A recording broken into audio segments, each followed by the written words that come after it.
జై శ్రీరామ్, అందరికీ నమస్కారం. వెల్కమ్ టు న్యూస్ సెకండా. నేను మీ కస్తూరి శ్రీధర్. ఖలిస్తాన్ ఉద్యమం అంటే తెలుసా మీకు? ఎంతమంది తెలుసు ఖలిస్తాన్ ఉద్యమం అనేది? అంటే మన దేశంలో పంజాబ్ అనే రాష్ట్రం ఉండదు కదా, ఆ పంజాబ్ రాష్ట్రాన్ని మన దేశం నుంచి విడదీసి, అలాగే మన దేశంలో ఉన్నట్టుగానే పాకిస్తాన్లో కూడా ఒక పంజాబ్ అనేది ఉన్నది.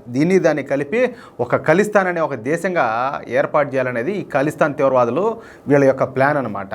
కానీ ఈ ప్లాన్కు ఎవరైతే అంటే సృష్టికర్తలు ఉంటారు కదా, అంటే దాన్ని మొదలుపెట్టింది, దానికి జీవం పోసింది ఎవరయ్యా అంటే అప్పటి ప్రధానమంత్రి అయినటువంటి ఎవరు, ఈ కాంగ్రెస్ ప్రధానమంత్రి ఇందిరా గాంధీ. ఈవిడ గారు చేసిన పుణ్యమే ఈ ఖలిస్తాన్ తీవ్రవాదం అనేది. ఈరోజు ఏంటంటే ఒక్కొక్కరుగా వేళ్ళు ఉనుకొని పోయినట్టు బలోపేతం చెందుతుంది రోజుకు. కానీ నరేంద్ర మోడీ గారి పుణ్యం అని చెప్పేసి ఏమనుండబట్టే సరిపోయింది. కానీ అదే గనక మళ్ళా కాంగ్రెస్ కన్నా అధికారంలో కానీ ఉంటే ఈ పాటికి దేశం ఇంకెన్ని ముక్కలయ్యేదో ఇంకా చెప్పనలే కాదు. ఈ ఖలిస్తాన్ ఉద్యమానికి సంబంధించి అందులో ఉన్నటువంటి ఒక కీలకమైన వ్యక్తి, ఒక తీవ్రవాది పన్ను పేరు. వీడి గురించి ఒక ఇంపార్టెంట్ న్యూస్ అయితే ఒకటి తీసుకొచ్చిన. న్యూస్ మాత్రం చాలా బాగుంటుంది, మీరు ఖచ్చితంగా ఎంజాయ్ చేస్తారు. వీడు పూర్తి పేరు వచ్చేసి గురుపత్వంత్ సింగ్ పన్ను. వీడొక ఖలిస్తాన్ తీవ్రవాది. నిజానికి వీడు మళ్ళీ ఒక డాక్టర్ అనమాట. ఎట్టోకట్ట కష్టపడి ఈ కెనడా అలాగే అమెరికా ఈ రెండు దేశాల పౌరసత్వాన్ని అయితే వీడు సంపాదించినాడు. అయితే వీడి ధ్యాస అంతా కూడా ఇదేని మీద ఉన్నదంటే ఖలిస్తాన్ వేర్పాటువాదం మీదనే ఉన్నది. ఎందుకు ఓడు ప్రత్యేకంగా దాన్ని ఒక దేశాన్ని చేయాలనేది వీళ్ళ ప్లాన్. నేను ఇంకొక మాట చెప్తా, సిక్కులు అంటే నాకు చాలా గౌరవం. నాకు తెలిసి అయితే చాలా మంది మన దేశంలో సిక్కులను గౌరవిస్తారు. ఎందుకంటే మన భారత ఆర్మీలో ఎక్కువ మంది వాళ్ళు ఉంటారనమాట. దేశం కోసం ఎక్కువ కష్టపడతారు. ప్రాణాలు ఇచ్చేదానికైనా ప్రాణాలు తీసేదానికైనా వాళ్ళు ఎంత మాత్రం కూడా వీళ్ళు వెనకాడరు. అంతటి దేశభక్తులు. ఇక్కడ మనం గుర్తించుకోవాల్సిన మరొక విషయం ఏంటంటే హిందుత్వంలో ఒక భాగమే ఈ సిక్కు మతం అనేది. అంటే ఇవి రెండు కూడా అన్నదమ్ములు లాంటివి అన్నమాట. ఈ సిక్కులను కాపాడుకోవడం కోసం అప్పుడంటే నేను విన్నది ఒకప్పట్లో ఏంటంటే మన పెద్దోళ్ళు హిందువులు ఏం చేశారంటే తమ ఇంట్లో పెద్ద బిడ్డను తీసుకుపోయి వాళ్ళకి ఇచ్చారనమాట. ఏది ఈ సిక్కు మతాన్ని అంతటిని కూడా కాపాడుకునేదానికి. ఏది ఈ మొఘలాయుల పాలనలో. వీళ్ళు సిక్కులు కూడా ఏం చేశారంటే, ఈ సిక్కు మత పెద్దలు కూడా ఏం చేశారంటే, ఆ గురువులు కూడా పెద్దలు ఏం చేశారంటే వాళ్ళు హిందూ ధర్మాన్ని కాపాడడం కోసం ఎంతోమంది ఏంటంటే వాళ్ళ ప్రాణాలు కూడా దారిపోసినారు అలాంటి వాళ్ళు. కానీ కాంగ్రెస్ పార్టీ ఎట్లా చేసిందంటే ఈ సిక్కులు అంటేనే అంటే ఈ దేశాన్ని వ్యతిరేకించేవాళ్ళు, లేకపోతే ఈ దేశం నుంచి విడిపోవాలనుకునే వాళ్ళు అనే స్థాయికి వాళ్ళని తీసుకెళ్ళిపోయింది. అంటే వాళ్ళు చేసిన పాపమే ఇదంతా కూడా. అయితే ఈ పన్నుగాడి ధ్యాస అంతా కూడా ఈ ఖలిస్తాన్ వేర్పాటువాదం మీదనే ఉండాలి. వీడు కెనడా అమెరికా దేశాల్లో ఉంటానే భారత్లో ఖలిస్తాన్ తీవ్రవాదాన్ని పెంచి పోషిస్తూ ఉంటాడు. ఇందుకోసం వీడు పాకిస్తాన్ గూఢాచార సంస్థ అయినటువంటి ISIతో కలిసి పనిచేస్తూ ఉన్నాడు. ఈ విషయం గమనించినటువంటి భారత ప్రభుత్వం ఏం చేసిందంటే ఈ గురుపత్వంత్ సింగ్ పన్నును ఒక తీవ్రవాదిగా గుర్తిస్తూ ఆదేశాలు జారీ చేశారు. ఇక అప్పటి నుంచి ఈ 60 ఏళ్ల ముసలనక్కీడు వీడు నోటుకు వచ్చినట్టు మాట్లాడుతూ ఖలిస్తాన్ వేర్పాటువాదులను తీవ్రంగా రెచ్చగొట్టే ప్రయత్నం చేస్తూ ఉన్నాడు. భారత్ను నాశనం చేస్తానని, భారత్లో బాంబు పేలుళ్ళు జరుపుతానని, భారత ప్రధాని నరేంద్ర మోడీని కాల్చి చంపుతానని చెప్పేసి బెదిరింపులకు దిగుతాడు వీడు. అర్థమవుతుంది మీక ఈ పోతుమొగోడు ఈడు కత్తా ఈడు. కానీ ఈడు ఎవరని చూడండి, ఈడు అదురుముడ్డిగాడు.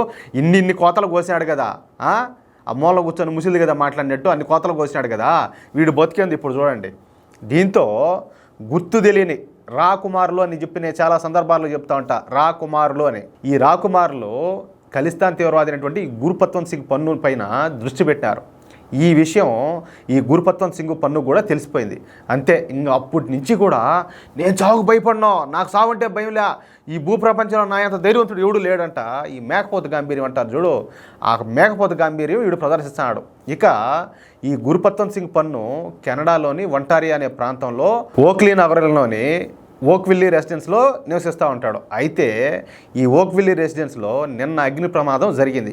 ఈ గురుపత్వంత్ సింగ్ పన్ను ఇంటి పక్క ఇంటికి ఎవరో గుర్తు తెలియని వ్యక్తులు నిప్పంటించిపోయినారంట, అంటే అగ్గిపెట్టిపోయినారు. అంతే, ఇక అక్కడ ఏర్పడిన మంటలు ఏంటంటే మెల్లగా ఈ గురుపత్వంత్ సింగ్ పన్ను ఇంటి వైపు వచ్చేసినాయి ఆ మంటలో.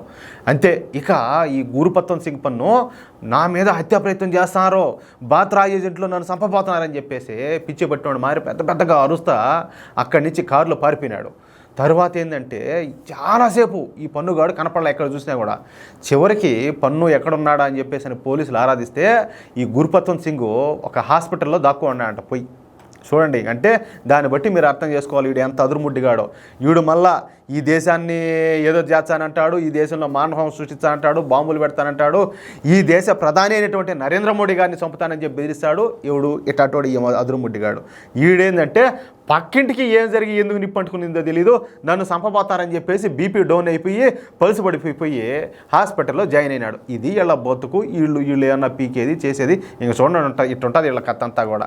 ఈ వీడియోపై మీ యొక్క అమూల్యమైన అభిప్రాయాన్ని దయచేసి ప్రతి ఒక్కరు కూడా ఖచ్చితంగా కామెంట్ రూపంలో తెలియజేయాలని చెప్పి కోరుకుంటూ, అలాగే ఈ వీడియో నచ్చితే దయచేసి లైక్ చేయడంతో పాటు మీకు ఎంతమందికి వెళితే అంతమందికి ఈ వీడియోని షేర్ చేయండి. అలాగే ఇంతవరకు ఎవరైనా కూడా మన ఛానల్ సబ్స్క్రైబ్ చేసుకోకపోతే దయచేసి ప్రతి ఒక్కరు కూడా మన ఛానల్ సబ్స్క్రైబ్ చేసుకుంటారని చెప్పి నేను ఆశిస్తా ఉన్నా. నేను అడుగుతానే ఉన్నానే కానీ చాలామంది వీడియోస్ చూస్తూ ఉన్నారు. వీడియో చూసే వాళ్ళు ఎంతమంది ఛానల్ సబ్స్క్రైబ్ చేసుకుంటున్నారు? నేను గతంలో కూడా చెప్పా, సబ్స్క్రైబర్స్ ఈ గ్రాఫ్ వచ్చేసి అట్లా పడిపోతుందంటే రాను సబ్స్క్రైబ్ చేసుకునే వాళ్ళు తగ్గిపోతూ ఉన్నారు. ప్లీజ్ మిమ్మల్ని రిక్వెస్ట్ చేస్తా ఉన్నా, ఏదో కొద్ది మంది కోసం అయితే మేము ఇంత రిస్క్ చేసి ఇంత కష్టపడి న్యూస్ సేకరించి మీకు ఇలా ప్రజెంట్ చేయాల్సినంత అవసరం ఉండదు. మీరు ఒకసారి ఆలోచించండి.